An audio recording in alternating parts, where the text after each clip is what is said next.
So today I'm going to show you the exact hook frameworks that have helped us get hook rates 50% and above and a 30% hit rate when it comes to our winning ads for our clients. If you're a brand owner, you've probably felt it, that frustration when your ads aren't working and you know you need to change your approach, but you don't know where to actually start. Hi, I'm Mike, founder of 2to5 Media. We've produced over 2,000 plus ads and have had over 8 figures spent on our creatives. By the end of this video, you'll have the exact same hook frameworks that we use in our agency to produce winning ads for our clients. But before I show you our frameworks, I want to talk about the single lever I see most brand owners leave on the table when it comes to making ads. So here's what most brand owners do when they create an ad. They're excited about their product, so they lead with what makes it great: the premium materials, the clean ingredients, the unique design. And here's the problem: your customer actually couldn't care less. They don't care. So when someone is scrolling through Instagram or Facebook, they're literally in a passive, almost zombie-like state. They're not looking to be sold to. They're looking for something that entertains them or teaches them something useful or speaks directly to how they're feeling right in that point in time. So if your ad doesn't do one of those 3 things in the first 3 seconds, you're gone, you're scrolled past, you've been forgotten. I see this constantly. A beautiful clothing brand with genuinely beautiful pieces, but the ad opens with "shop our new summer collection now." Or a supplement brand with a legitimately really good formula, but their ad starts with "introducing our new protein powder." Now here is the problem: you're not thinking like a customer. You're leading with what you are proud of, but your customer is asking one question in these first 3 seconds: is this for me? So your job is ultimately to answer that question immediately, and the way you do that is with a great hook. I used to be a physicist, right? And one of the things physics teaches you is that everything operates by rules, including attention. When your brain encounters something on the screen, it runs a near instant calculation. Is this relevant to me? Does this apply to my life? Should I stop? That decision takes milliseconds. It's not conscious, it's automatic. It's your brain's pattern recognition system doing its job. So the question is, how do you pass that test in milliseconds? And the answer is, you need to be specific. The more specific your hook is to your customer's actual lived experience, the faster their brain flags it as relevant. Generic hooks are invisible because they apply to absolutely everyone. Specific hooks are magnetic because they feel like they were made for that one particular person. So here's the difference. A clothing brand says, "check out our new t-shirt," very, very generic, applies to every t-shirt made. Their brain is going to ignore that. Now the same brand says,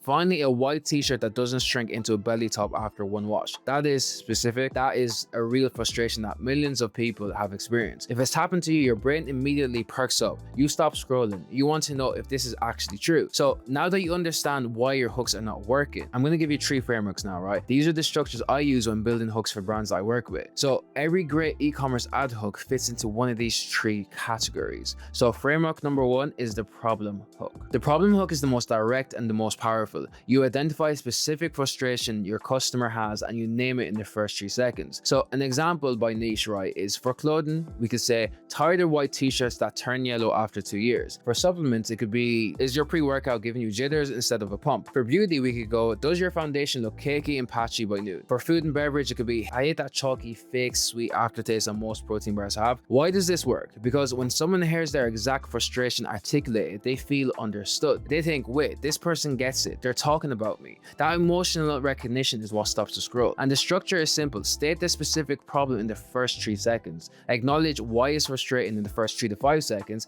and hints that you have the solution. Then we're going to transition into the content. So the key word here is specific. Don't say "our clothes are comfortable." Say, "stop wearing jeans that feel like a cardboard prison by 3 p.m. The more precise the pain is, the more powerful the hook. Right, so what we've got here is an example of the problem solution hook. So we're just going to play it now. And this is from a brand called Zenni Optical. POV, you get your eyewear from an app. Struggling to find blue light glasses that aren't insanely expensive? Boom, so see that there, struggling to find blue light glasses that aren't insanely expensive. The problem here is expensive blue light glasses, and we're gonna go straight into the solution. Like I explained, why this works so well is that we're speaking to the buyer in their specific state, where they are in their buyer journey. These are people who may not be solution aware, as in they don't know your product and they don't know that you guys solve this issue, but this is what this video is about to solve. Just take a picture of a pair you like and upload it using Find by Image on the Zenni app. So good. So literally right after it explains the problem, it goes straight into solution. As in, this is what you need to do, which is take a picture of a pair of glasses that you guys already like, and then it's going to show you similar examples of that. This is just a very basic example of how this actually works. If you're interested in some of these strategies that we're talking about in this video, me and my team would be happy to see how this would apply to your brand. We can show you guys how we implement our creative strategies to help you guys reduce your CPA while scaling your ad account. Framework 2 is the curiosity hook. The curiosity hook works differently. So instead of naming the problem, you're going to create an open loop. This is a statement so surprising or counterintuitive that people feel compelled to watch what's next. So for example, this is the weirdest looking water bottle I've seen and it's sold out in 24 hours. What's happening here is that we've created an open loop. So what happens is that the viewer is going to want to subconsciously stay longer to close that loop that has now been opened. For beauty, stop using vitamin C serum until you watch this. Why does this work? The human brain, like I mentioned, is wired to close open loops. When you create a gap in someone's knowledge, a question that they didn't know they had, they feel a genuine itch to scratch it. They just can't scroll past because they need to know the answer. The curiosity hook is especially powerful for reaching cold audiences who don't know your brand yet. It pulls people in on the strength of the idea alone. What we've got here is an example of a curiosity hook. This hook rate actually was close to 60% within the ad account, and this is what I'd call a curiosity style hook.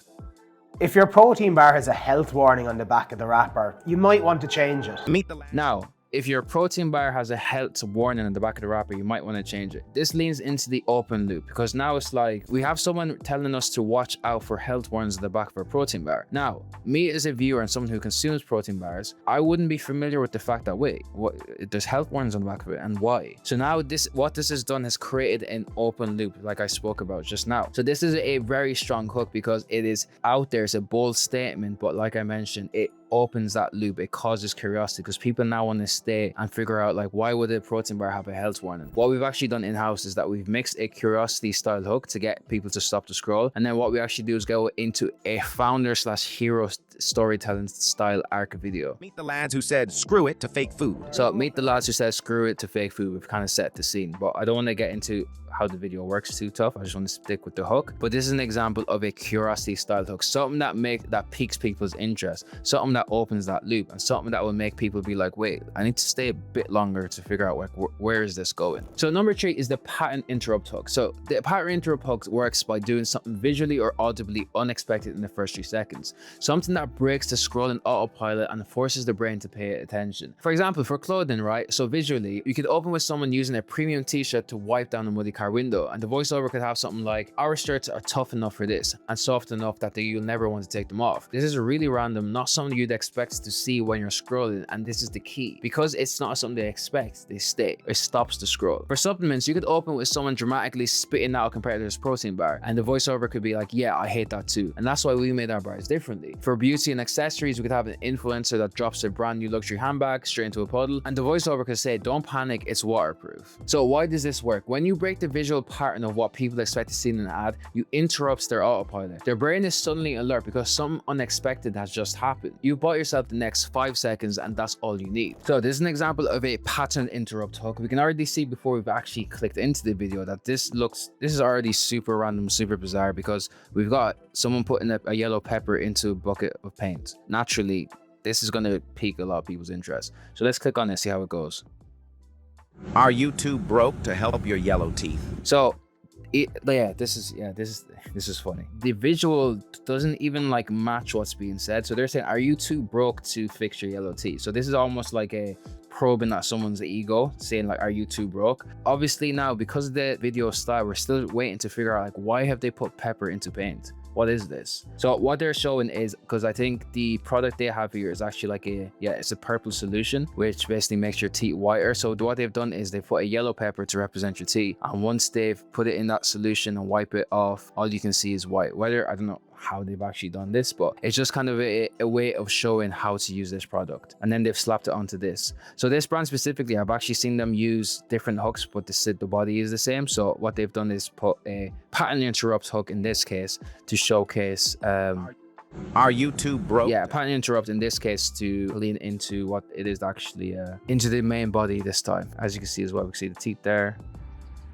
Yeah, very simple, effective use case of a pattern interrupt. By the way, I've created a completely free guide for you that includes 50+ real high-performing hooks organized by niche, a hook audit template to test your current ads, and a step-by-step blueprints to A/B test all 3 frameworks. This guide has helped our clients identify winning hooks in days instead of weeks, and the link is below in the description. So how to choose the right hook for your brand? You should use the problem hook when your product solves a very specific, widely felt frustration. This is your go-to for retargeting warm audiences and for products where the pain is is obvious. Because you use the curiosity hook, then you have a unique story, a surprising product feature, or a counterintuitive insight. This is the best tool for reaching cold audiences who've never heard of your brand. You should use the patent interrupt hook when your product has a strong visual demonstration or when you're in a crowded market where everyone's ads look the exact same. But here's my real recommendation. Test all three. Create 3 versions of your next ad, same product, same offer, 3 different hooks, run them simultaneously, and let the data tell you what your audience actually responds to. Because the best hook isn't the one that sounds best to you, it's the one that sells the most product. It stops the scroll. And the only way to find that out is to test. And before you go, here are the mistakes I see brand owners make over and over. Mistake number 1, making it too long. Your hook is 3 to 5 seconds, not 10, not 15. If you can't land your core message in that window, you don't have a hook. You have a rambling piece of content. Next one is leading with your brand story. No one cares in the first 3 seconds that your brand was founded on a trip to go to Bali, or that you started in your garage, or if you're a family-owned business. That's a great story. Save it for later in the ad, but lead with what's in it for them. Earn their attention, then tell your story. Now you know how to build a hook that stops the scroll, but here's the thing. A great hook built on the wrong angle will still kill your ad. The angle is what makes your hook actually resonate. I made a full video breaking down exactly how to find winning angles for your ads. Watch that next, and the link is right here. I hope this video was helpful, and I'll see you guys in the next one.